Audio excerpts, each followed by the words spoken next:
No, I'm just playing. We jamming to some music, and we making some poo-poo happen. So we laid some poo-poo. I cleaned that floor the best I could. Hit it with a grinder, hit it with some paint thinner, cleaned it up. It's nasty, so again, it does not weld good at all. But we got that piece back in. It's nice and straight. So now we are back with a straight edge all the way pretty much around. So now we can start pretty much figuring out how I want to do my trans tunnel, basically.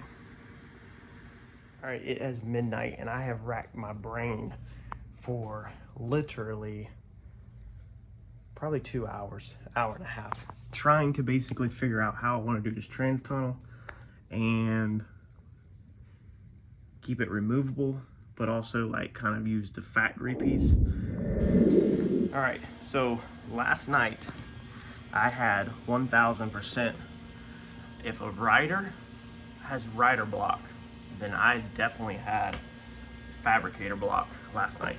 I was out here till midnight, and I think my brain just got so congested with thoughts and lack of sleep the night before. Harper was throwing one of her fits and was up from like 1:30 in the morning to 5 o'clock. I didn't go back to sleep. I worked all day Friday night, midnight. I think my brain wasn't all there. I called it quits and I went to sleep, and I come back out here this morning and got a fresh start, and I'm feeling really good about my progress now this morning and where my brain's at. So I just added this side to the trans tunnel. I made a template out of cardboard, and then I cut this morning. Originally last night, as you've seen in that clip, I was pretty all over the place. I was gonna build, all of this, and I come out here this morning and I was just like, man, I just don't want to do that. Like, I just don't want to turn this car into a full 100% drag car looking ish, but I still wanted that removable trans tunnel. I was just not giving that up. I was struggling on how to make this work in here, and then I literally just said screw it, tacked it, got it on the bench, started hammering it out, because this is a little funky curve right here. You can't get this goo out. It's really hard to get out, so we won't be welding that area up, or we'll probably be welding it up from the back side, and then we're gonna seam seal over all this, and when we're done, the goal is to have this all covered. We'll flatten all this out, do a little body work if we need to. But then I just started tacking, y'all, just taking it one tack at a time. So I think the driver's side, this is going to be it. I'll probably have to shape this curve just a little bit more to fit. Now it's tacked up, I'm about to throw it back in, and then we're going to come over here to the more complicated side, because this is the side that is a little bit more tore up, I guess you can say. So let's fit this thing back in. All right, one of the more complicated pieces, I guess you could say, is how to get a 2-inch flange. So I measured up. I don't want it above my dipstick. I want to still be able to get a wrench on that. But how to be able to get a 2-inch flange from about right here all the way up and round. And we're going to have to weld it just like we did that one up and over, but we kind of want to continue the flange pattern so that we can hook our trans tunnel to it. So it ended up needing to be a piece like this. That's what you need. How you get that though? So I took a full piece of cardboard, not cut, just a full sheet of poster board, and I stuck it in there. All right, and you're gonna stick it down in there where it goes down through the floor and it's hanging below the car a little, and then you'll get underneath there and push it up tight to that edge. Wife come in here, took a Sharpie and traced along the edge of the floor structure, and that gave us this curve right here. Now to get that onto there, it's pretty simple. You come right here, chunk it on you a piece of scrap metal, line up the bottoms, mark your curve. You want it 2 inches tall. Come on this side, mark up 2 inches, come in your curve, mark 2 inches a couple places in your curve, and then put your template back down again. Now this time it's not gonna come straight up, okay? It's gonna come backwards and up like that. Redraw on your dots, that right there, mark right there, straight line across the top. And then you got this little piece right here. This little funky guy right here follows your pattern. All right, like that. It follows your pattern on that. Now I went ahead and test fitted this. So I knew I needed to cut that straight across of how it's gonna go in here. So we're gonna get a couple tacks in that and start working this piece in. And then we can clean up this side of the trans tunnel, and then we can start building our piece for this side that's going to go down to this piece. All right, so what does building up a template really look like? That's what it really looks like. It's a bunch of pieces. So you got the first main one, 1, 2, 3, 4 pieces taped and magnet all over it to cover everything up. And then I get that out, I get that on metal, and then I clean up the top sweep for sure. So it definitely don't need to go that high. But once I get it transferred, then I can kind of figure it out. Might actually go ahead and cut it down now. A lot of times I cut mine big and then cut them to fit. So that's the second side.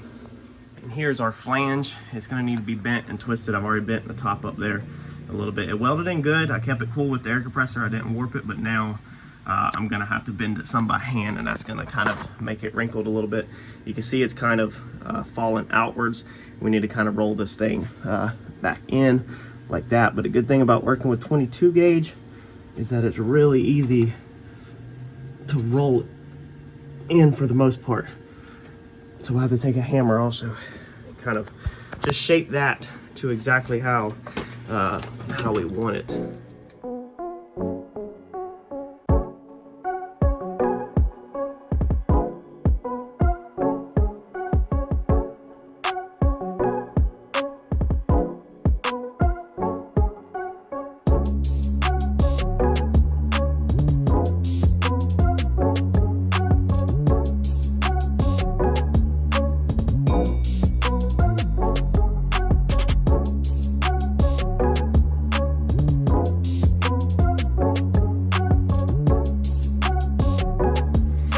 After all that time, we finally have a trans tunnel that is repaired from being chopped all up and is fitted to the new car, or the new setup. Very stoked with that because this was definitely a challenge. Still factory trans tunnel, just extended. Pretty cool. What we gotta do now is get it in the car and test it one more time, make sure it hasn't warped. And if it hasn't, then we're gonna run the flat wheel across these welds real fast outside of the car. Now this is probably gonna get carpet over it, but I'm just gonna run the flat wheel across these welds because they are not perfect by any means when you're welding on this nasty stuff. I really need to try to burn this out of there. The grinder just makes a mess of it. If I can burn some of that stuff out of there and get some welds across there, that would be pretty cool. And then I want to come in here and possibly get some welds on the inside of this, 1 or 2, maybe. No, actually, I guess it really don't need it.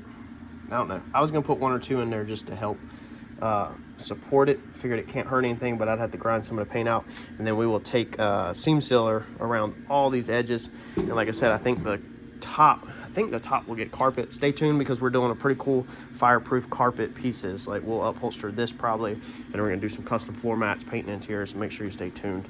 Let's fit this thing back in the car and see if we have messed it up or if we took our time welding and it didn't work.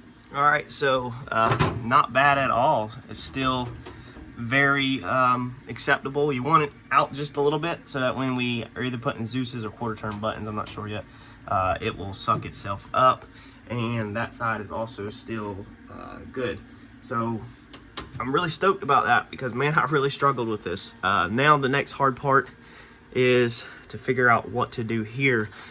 Basically, I don't want this area removable. I kind of want to close that back in 100%. I think, I guess I could just take this now and extend this on back, but I don't know if that's what I want to do. So I got some more thinking to do of how I want to tie this into that now, the rest of the car, and go from there.